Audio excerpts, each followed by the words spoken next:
After being reborn, I changed my college preference. Ethan often stayed on campus during weekends, so I locked myself in my room studying tirelessly when he brought Emily back home and moved out when he decided to attend University B with Emily. I applied to University instead, and my previous life before the college entrance exams.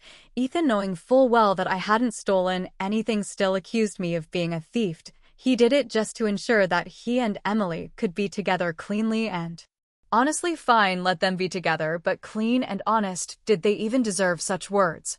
Nobody knew I had been reborn. Staring at my mock exam scores, I was on the verge of breaking down. In my past life, just before the college entrance exams, I was falsely accused of stealing Emily's watch. The accusation shattered my mental state, leading to my worst performance ever during the exams and a result far below my usual capability. The first thing I did after being reborn was to change my college preference to university, and my teacher was shocked and asked, "Didn't you always say you wanted to go to the same university as Ethan? Does he know about this?" Hearing Ethan's name, an image of his tall and protective figure flash through my mind. Everyone always said I was unworthy of him. His family was wealthy, he was good looking, and he was a model student in the eyes of the teachers.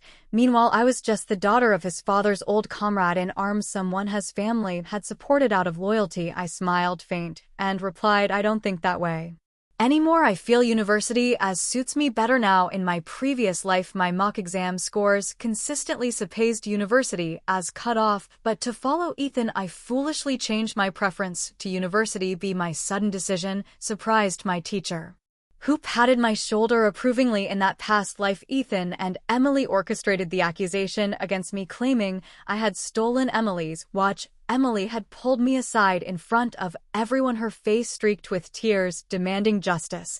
"Claire, I know my family isn't wealthy and you look down on me, but this watch was a gift from Ethan. I've been so careful with it. Please, I'm begging you, just return it to me," she said, her voice trembling. Her sobbing grew louder as she collapsed into Ethan's arms. Ethan glared at me and said, "Claire, when you were bullying Emily, did you ever think about your own background? Being poor isn't wrong, but letting poverty breed evil intentions. This hand over the watch now, and we'll forget this ever happened." The crowd looked at me with disdain, mocking and enjoying the drama. I smiled bitterly. The boy who had once promised to protect me for a lifetime, how had he become like this?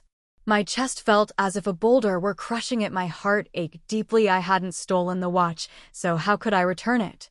They had no concrete evidence against me, so they couldn't do much at that moment. However, I never expected Ethan, who had always been kind to me, to lock me in a room under the pretext of teaching me a lesson while his parents were away. Emily had complained about our public argument, saying it embarrassed her. Ethan told me I had always been able to endure so a little suffering wouldn't matter. Emily, being delicate, couldn't handle public gossip. He said that night the door remained locked. My nerve finally snapped. The next day was the college entrance exam.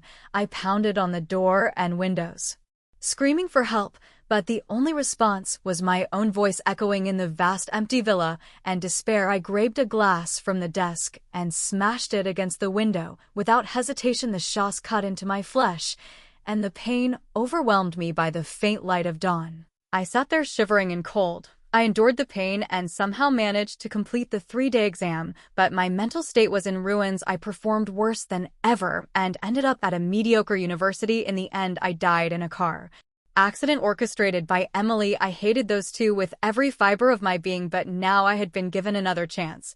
I was reborn 3 months before the college entrance exams. This time, I could change everything. Back at Ethan's house, I began packing my things. This villa was a wedding gift from Ethan's parents to him for when he got married. Olivia had always treated me well, but there was no longer any possibility for me and Ethan. The warmth I felt toward Olivia had to be buried deep in my heart. I packed my belongings. I began drafting a new study plan. My gaze fell on the photograph of my dream university hanging on the wall. Hope filled my heart. As long as I stayed steady and performed well on the exams, I'd soon leave this place behind for good. That evening, I cooked dinner as usual. Ethan came back, as expected, with Emily trailing behind him. "Claire," Emily chirped sweetly. "Ethan brought me over again for dinner. You don't mind, do you?" Emily was petite, her oval-shaped face framed by fair skin. She looked especially pure and delicate in her white school uniform, she made herself at home. Squealing with delight at the sight of the dishes I had prepared without hesitation, she called out for Mrs. Smith, the housekeeper, to serve the food. She got a bowl of porridge. Ethan got one and Mrs. Smith got one, but none for me. By the time I returned from the bathroom, three of them were already seated at the table chatting and laughing like a family. Emily took one bite and immediately spat out. "I'm allergic to peanuts," she exclaimed, tears swelling in her eyes. I leaned against the door frame, watching E.T. and pour her a bowl of soup. He didn't realize until too late that it also had a peanut base. Emily left the house, crying, muttering to Ethan as she went, "Claire probably doesn't like me. I won't come back anymore." Ethan escorted her to the door and returned frowning. I ignored him and sat down to eat. "You did that on purpose," he said, his voice tinged with confusion. Then, as if trying to justify himself, he added, "Emily's family is struggling. I bring her here to have a good meal, just like my family did for you all those years." I didn't reply. Ethan sighed and shook his head as if conceding defeat. "If you don't like her, I'll take her to a restaurant next time." A week later, Ethan stayed on campus to tutor Emily. Meanwhile, I carried a 6-stack of practice exams to the library. In the past, Ethan would stay home and study with me. I patiently guide him through each problem, but now he was focused on helping his new flame prepare for their shared future at University B. As I packed my books, I came across certificates of achievement Ethan and I had earned over the years. I couldn't help but wonder, would he be able to maintain his grades while using study sessions as an excuse for their dates? I decided to take my own certificates, my hard-earned accomplishments, and packed them into my bag. These honors were mine alone, earned through my effort, not thanks to Ethan or his family. I bundled them up and left DA Villa for the old apartment building where I had grown up. It was far out in the suburbs, but it carried the memories of my childhood. I carefully cleaned my father's military P plaque, the one he had received posthumously for his bravery. "Dad," I whispered, "I promise I'll do whatever it takes to achieve my goals." With just over 2 months left until the exams, I could already see freedom on the horizon. After that, I would leave Ethan's family behind, for Ethan came home late that night. The dinner I had prepared sat untouched. "I ate at school," he explained casually, but the faint scent of Guardini on him told me otherwise. He had eaten with Emily. He probably knew it wouldn't go well to bring her back, so they ate out before he returned. I silent motioned for Mrs. Smith to clear the dishes and went to my room. The only belongings left in the room were some seasonal clothes and study materials. T.O. packed the clothes into my suitcase, leaving the rest for later. Once Season's son went out on one of his dates next week, I packed the rest of my things since I was determined to build a better future. I devoted all my time to studying, while others wasted their days flirting and chatting. I poured every ounce of energy into my review sessions. I was deep into my work when a knock came at the door. I knew it was Ethan. My father had saved his father's life on the battlefield, sacrificing his own in the process. Because of this, Ethan always treated me with the level of respect. He would never enter my room without my permission. "What is it?" I asked, not wanting him to see that I was packing. The hesitated before saying, "The engagement banquet is being prepared." "How about the 3rd day after the exams?"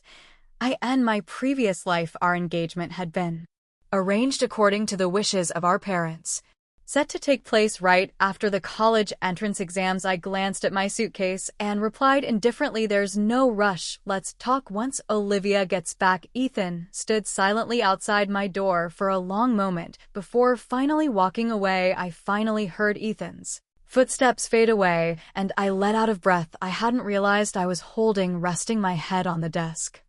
I felt a sense of relief given Ethan's age. Olivia usually trusted his judgment more since I had lost both my parents. As a child, Olivia took me in because of the marriage pact our parents had made to outsiders. I was already considered a part of Ethan's family, and the engagement was just a formality. Besides, Ethan was good-looking, excelled in his studies, and treated me well. It was no secret that my heart had always been his. Everyone could see it. I owed the Johnson family for raising me all these years, but I had paid them back in full, teaching Ethan tirelessly even in my previous life. When he falsely accused me and locked me in a room, ruining my future, that was enough repayment.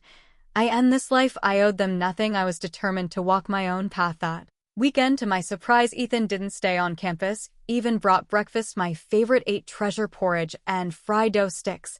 It was something he hadn't done in ages. I scroll through vocabulary words on my phone as I silently sat down at the table. The only sounds were the occasional clicks of utensils against bowls. "I'll stay home with you to study today," Ethan suddenly said, breaking the silence. I looked at him in surprise and instinctively shook my head. "Don't you want me to keep you company?" he asked, frowning slightly. "You'll just be cooped up in your room all weekend." I was about to find an excuse to decline when the doorbell rang. Emily's voice came through the intercom. "Ethan," she called cheerfully. She stood at the door holding 2 breakfast in her hands. As soon as the door opened, she tilted her head up and smiled at Ethan, effectively blocking my view of him. "Why are you here?" "I told you to wait for me," Ethan said, moving slightly to shield her from my gaze. Emily peeked out cautiously from behind his chest. "Sorry, Claire," she said softly. "I was worried he might skip breakfast." "So I came to find him." I stared at her face, so innocent and pure, just like in my previous life. No matter what she said, it could always stir Tenson's protective instincts. When Ethan heard that she had been willing to go hungry just to wait for him, he naturally followed her out in a hurry, abandoning his earlier promise to stay. "So much for keeping me company." He had planned to meet her all along. I owe to myself, at least I didn't have to worry about making up an excuse to pack things and leave. I pulled out my phone and checked my moving checklist. Wasting no time, I dragged my previously packed clothes and belongings out of the house and called a moving service to take them to my new apartment. Once everything arrived, I organized my things and smiled at the photos of the modest place. "Dad," I whispered, "your daughter can live just fine on her own without relying on anyone." I spent the entire day at home studying and only returned to Ethan's house in the evening. The intense pace of exam preparation made the days fly by. Late at night, under the glow of streetlights, it was always my shadow, bent over books chasing knowledge. On Friday evening, Olivia and her husband, Mr. Johnson, returned from a business trip. They sat quietly on the living room sofa for a long time before letting out a deep sigh. "Claire," Olivia began earnestly, "he's just close with another classmate, but you and Ethan have been betrothed since childhood. If he dares not marry you, I'll make sure he regrets it. Your parents trusted us to take care of you before they passed away. Besides, your father saved our family. You don't have to worry about anything." When I didn't speak, they exchanged a glance before shaking their heads in exasperation. "You're so stubborn," Olivia finally said with a sigh. "Fine, we'll cancel the engagement banquet." I listened silently as Olivia made the call to cancel the banquet. She informed the event company to withdraw the reservation and refund the deposit. Just like that, the engagement banquet, still in its planning stages, was gone. Letting out a small sigh of relief, I stood up and bowed deeply to both of them. I knew they meant well. By all accounts, Ethan was the model student in everyone's eyes, the perfect son. Even his own parents couldn't understand why I was so insistent on canceling the engagement. But I couldn't explain. I couldn't tell them that in my past life I was betrayed by those closest to me, stumbled during the college entrance exams, had my entire life turned upside down, and ultimately died in a car accident orchestrated by jealousy and malice. After the engagement was cancelled, Olivia and Mr. Johnson told me I would always be their daughter, even without the formal arrangement. I didn't tell them that I planned to leave their family after the exam. For now, I stayed determined to accompany them through the next 2 months. In the days leading up to the exams, Olivia insisted on driving me to school. As she held my hand tightly, her voice trembled with emotion, urging me to study hard and promising to visit me often. When I unpacked my things at school, I discovered she had slipped a thick wad of cash to my back. Tears streamed down my face.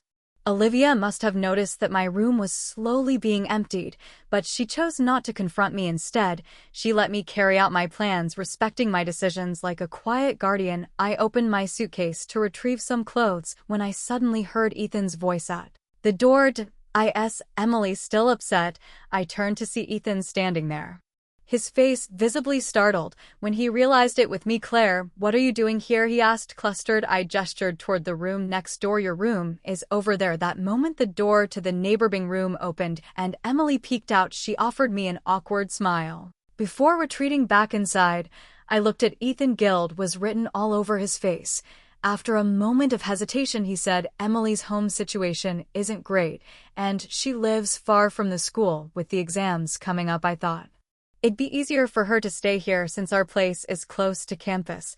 I hadn't expected things to progress to the point where they were sharing a roof and apparently a bed. Ethan seemed to sense my silence. After a pause, he added, "Right, why don't you move your stuff into my room? You can stay there for now. I'll take the floor." As he spoke, he opened the door to his room and looked inside. "By the way, what happened to all the books in your room? You used to have so many."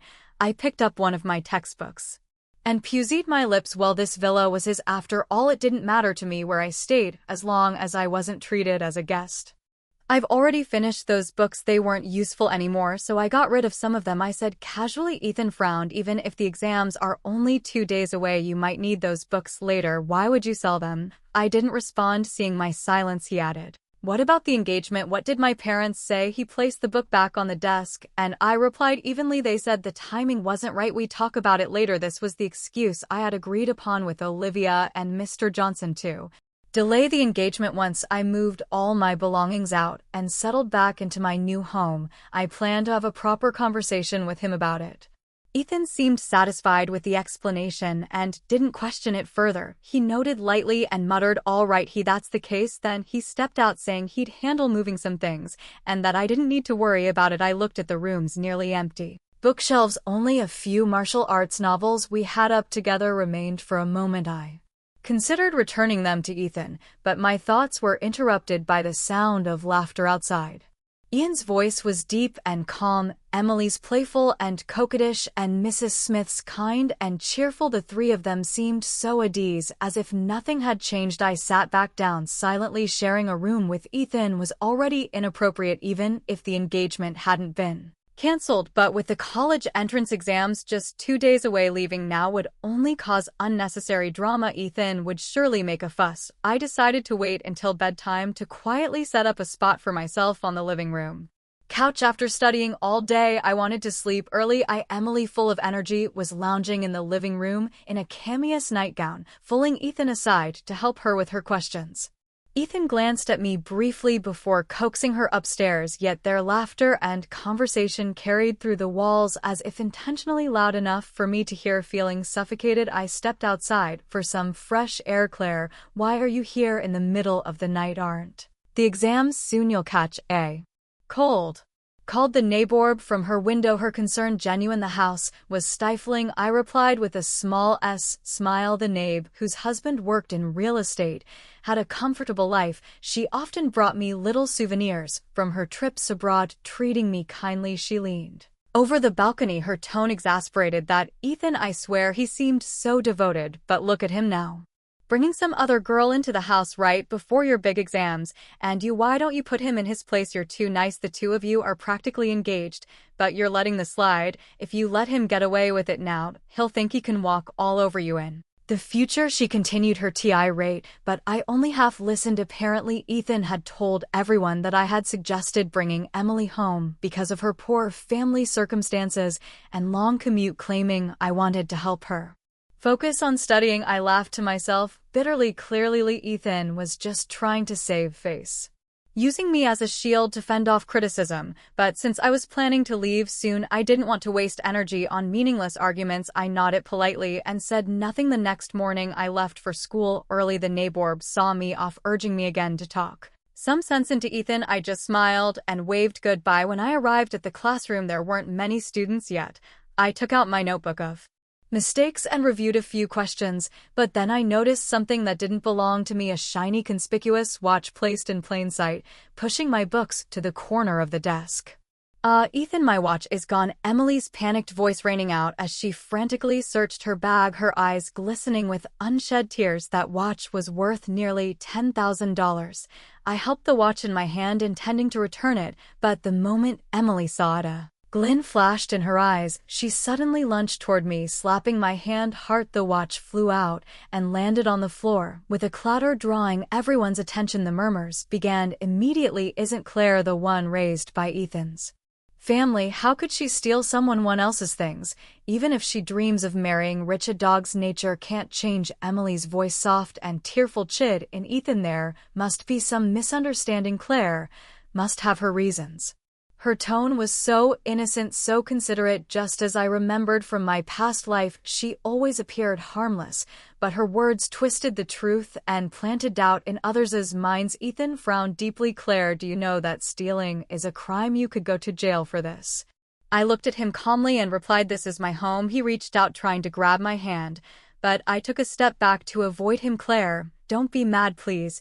Just come home with me, he said. Ethan lifted one foot as if about to step inside and helped me with something, but I quickly pushed the door half closed. His gaze landed on it sitting on the edge of my living room table, and his expression immediately shifted. What are those? I froze for a moment. They were the things I had packed up and brought back from the Johnsons' house. Old books I planned. His house. Edson's face grew tense, his expression a mix of confusion and anger. You've kept them in such good con. You've always been careful with your belongings, he muttered as if talking to himself. I sighed, but my grip on the door handle remained firm. Ethan frowned. You're still upset? Emily was in a hurry and misunderstood you, but she really loves that watch. She's always respected you, and she cares about you. She even urged me to see NF find you today, but you're always so. He trailed off when he noticed the way I was looking at him, distant as if he were a stranger. His mouth moved as if to say more, but the words never came out. I laughed dryly. Respect is not getting cozy with someone else when you know your engagement is coming up. Respect is not letting her sleep in your bed while you're still with someone else. Ethan's face cracked, his expression wavering between disbelief and defensiveness. What cozy? I just feel sorry for her. Her family situation isn't good, so I'm just helping her out a bit more. Helping her? I scoffed. Thus helping include sharing a bed? When did giving every girl you feel sorry for a home become your life's mission? His face turned pale, his composure visibly shaken. Claire, you're angry right now. Let's come down to the driver or we'll come to pick you up, he said hastily before turning and stumbling out of the apartment. I watched him leave, listening to his hurried, uneven footsteps fading down the stairs. Smiling faintly, I closed the door. It's funny how extreme anger can make you laugh. How could I have been so blind in my past life, chasing after someone so alien to me, determined to avoid a repeat of my past, as focused all my energy on studying, staying at home, and keeping to myself. Ethan didn't try to find me again. One evening, as I was reviewing mistake explanations, I heard a faint rustling outside my door. Curious, I turned the handle to check, but the clinking sound of a chain suddenly echoed. I realized I've been locked in with an iron chain. I couldn't believe Emily had the audacity to pull such a stunt, even in a different setting. Without hesitation, I picked up my phone. The next morning, our class gathered outside, preparing to enter the exam hall. Emily was smiling brightly, her mood unusually cheerful. Don't worry, Claire won't be late, she said with a smug confidence. Ethan, standing beside her, gently patted her head. Good luck on your exams, Emily, looking into her doe-like eyes. His expression softened, but then he seemed to recall the cold, detached look I had given him the other day, the trace of unease flicker across his face, an emotion he couldn't quite shake off. As the teacher ushered the students into the exam hall, my absence became apparent. Emily's smile widened, her heart bubbling with joy, like an open can of soda. She could already imagine I wouldn't show up. Joy bubbled up within Emily as she beamed with satisfaction. After the final exam, reporters caught up with Jason, he the perennial runner-up in the grade rankings, for an interview. The host asked, "You're the first student we've interviewed. Was this exam difficult for you?" Jason smiled confidently at the camera. It was manageable. Emily, who was walking behind him, chimed in with this sweet smile. Jason, this time you'll finally be first in the great rankings. Jason's expression and darkened, his usual politeness cracking. Don't set me up for failure, Emily, he said sharply, his tone making her. Emily scrambled to explain, but Claire didn't even show up for the exams. Fury, not first. Then who else could be? Jason didn't bother responding to her. From the day the exams began, I hadn't stepped foot back into the Johnsons' home. The next time I saw Ethan was just before the celebration banquet. Emily, clinging to Ethan's arm with the radiant smile, walked in with him. The moment Ethan saw me, he instinctively shook her hand off. Though his mood seemed off, he quickly recovered and smiled at me. Claire, it's okay. If the exams didn't go well, you can always repeat the year. My cousin runs a fantastic preparatory class. The resources are excellent. I can recommend you join with your previous performance. You'd surely get into University B next year, and even BR Junior. I pressed my lips together lightly and said, such a great opportunity, why not save it for yourself? Emily's friends immediately jumped in, bristling with indignation. Claire, don't be so ungrateful. Emily's just thinking about what's best for you. Plenty of people take an extra year to study and improved. Don't throw away your future just because of your pride. Their fake sincerity was so blatant it was laughable. Jason happened to walk in at that moment and overheard their remarks. With a disdainful gulse, he said, Emily, you and your pack of dogs are barking nonsense again on the day of the exams. You were cursing someone to fail. Now you're shamelessly suggesting a top student retake the year. Your audacity is incredible. Want me to give you an award for it? Emily's face turned pale. She glanced at Ethan, clearly hoping for support. Ethan frowned, seemingly displeased with Jason's mocking tone, and took a step closer to me. Even if you didn't take the exam, just come home, Ethan said. Even if you don't go to college, my family can still take care of you. And that's when I understood, no matter how outrageous Emily was, Ethan would always justify it. To him, her actions were excused by her difficult upbringing, and others were expected to accommodate her. Something inside me snapped. Without warning, I slapped Ethan across the face. The sharp sound silenced everyone. Emily froze, knit cry, the tears in her eyes vanishing and shock as she stepped protectively in front of Ethan. Why did you hit him? Are you crazy? She shouted, raising her hand to slap me in return. Before her hand could land, Jason grabbed her wrist and shoved her heart, causing her to stumble into Ethan's arms. I've seen enough. A little discipline won't hurt, Jason said coldly, his smile more like a sneer as he looked at the two of them like they were a ridiculous spectacle. Ethan's expression darkened as he walked over to me, grabbing my wrist tightly. You're coming with me today. We need to settle this once and for all. Pain shot through my arm and I stumbled forward, nearly crashing into him. I instinctively prepared to kick him, but Jason was quicker. His fists connected with Ethan's jaw, sending him stumbling backward. Jason stepped protectively in front of me, shielding me with his arm. Are you blind? She doesn't want to go with you. Then back off, go to the hospital, and get your eyes checked, Jason said, his voice combat-laced with warning. Ethan clutched his red and jaw, his face a mix of anger and frustration, his glare boring to me as if trying to suppress the storm brewing inside him. Emily quickly jumped in to diffuse the tension. Ethan, don't fight over someone like her. It's not worth it, she said, desperately tugging at his arm. Few classmates, having arrived early, began to notice the commotion and turned to watch. Ethan's expression shifted multiple times, his chest rising and falling with restrained emotions. Finally, he turned to me and said in a low, deliberate voice, Claire, I'm so disappointed in you, I said to Ethan after everyone left. I stood there for a moment, calming my emotions. Jason looked at me, a trace of concern on his face. I shook my head. It just that I didn't get the chance to kick him earlier. You beat me to it. Such a shame. Jason fell silent for a moment, then burst into hearty laughter. You haha, I really didn't expect that I didn't attend this celebration banquet in the end. Jason, noticing my reluctance to deal with Ethan and Emily, suggested we go to the Riverside to watch the fireworks instead. Parents celebrating the end of exams had bought fireworks, and we spent 3 hours watching the colorful burst light up the cold night sky as the final pieces fell glittering in fading. The night grew quiet. Jason turned to me, his profile sharp in the dim light, and leaned down to whisper near my ear, why not consider someone else for a change? I stayed silent, pretending not to hear. Right now my plans for the future didn't include love. My heart was void of men. I believed I needed solitude to grow stronger. The day the results were released, gossip spread like wildfire among the students. Emily had been taken away by the police right after checking her scores. Pictures of her being escorted into a police car flooded every group chat at the same time. News of my being ranked first in the grade spread just as quickly. Some classmates from my exam hall came forward. I told you I saw some INS sitting in her seat. You all insisted she didn't take the test. Yeah, I saw her too. Another chimed in. She took the test and even got into university. I feel so proud to say I'm in the same class. Claire, it's a dream come true.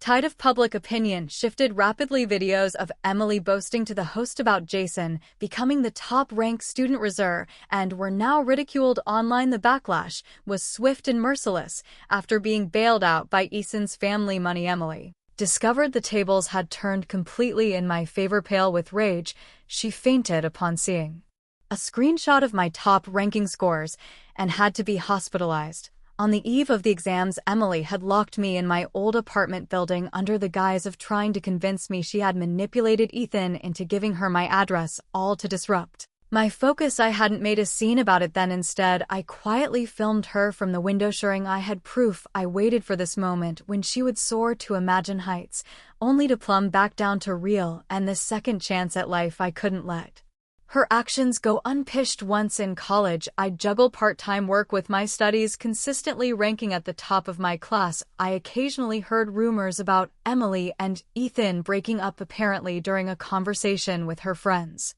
Emily had accidentally let slip details about the watch and locking me in the room. He overheard everything. He had been shocked. His perception of Emily completely shattered. He confronted her, demanding to know why she had pretended to be innocent all these years while blaming everything on me. For years, he had believed I was petty and mean-spirited, a bully. The stark contrast between what he had thought and the truth made him question his own judgment. By the time Ethan realized he had been wrong about everything, it was winter. Emily cried and begged him for 2 months, but all she got in return was a large breakup settlement and a curt, "Don't let me see you again." That was Ethan, always self-centered, placing himself above everyone else. Meanwhile, Jason, who had also gotten into university, kept suddenly making his presence known. He'd sit beside me in class, join me for meals, or wait outside my classroom. After exams today, there were fireworks near the river 5 kilometers from campus.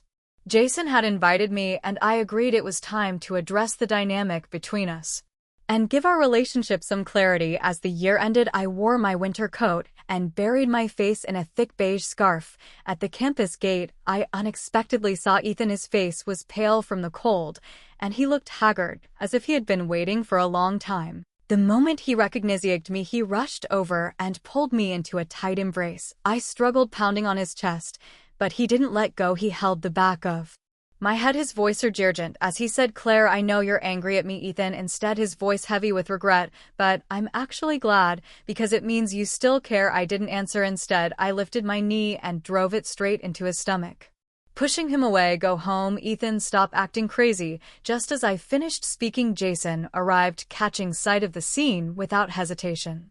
He shoved Ethan aside and instinctively stood protectively in front of me. "Haven't you had enough of haunting her like a ghost?" Jason snapped. Ethan's expression darkened as his anger flared. Seeing Jason reminded him of the scene before the celebration banquet, and the memory only fueled his rage. "Jason," Ethan growled, "are you covering what's mine?" He raised his fist as if to strike. I stepped forward and cut him off before he could go any further. "Ethan, we have nothing to do with each other." Any hearing me call his name, Ethan froze, his aggressive posture faltering. "Claire," he murmured, his voice breaking, "I was wrong. If I had known you were going to call off the engagement, I never would have let you leave. I would have it by your side. I misunderstood you. I realized that. Now, let's start over, please." I let out a cold laugh. "No, Essen, Jason, let's go." Without hesitation, I reached for Jason's hand, and he responded by gripping mine tightly. Essen stood there, stunned as we walked it away, his figure growing smaller in the distance. Left alone in the biting wind, he watched us, his face filled with disbelief. By the bridge, the cold wind swirled around us as vibrant colors from the fireworks danced across Jason's sharp profile. After a long sir,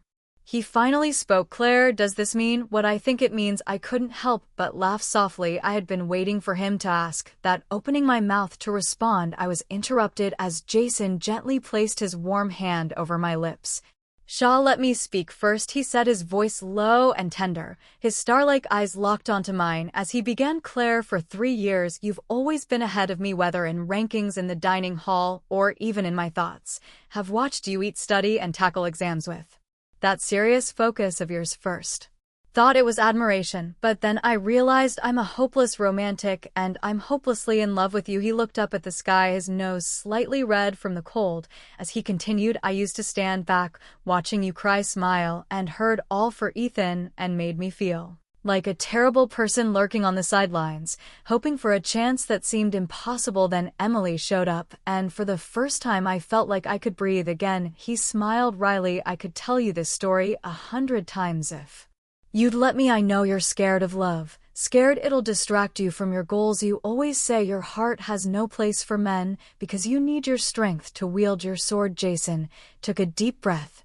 His hand clenched at his side. Well, how about this? How will the sword for you? Will you let me? I stared at him, caught off guard. Could it really be this simple? Slowly, I took off my warm gloves, placing my hand in his. Then the job is yours, I said, smiling. Boyfriend. His previously composed face lit up with vivid emotion. Claire, Claire, Claire, he repeated, his voice full of joy. My girl.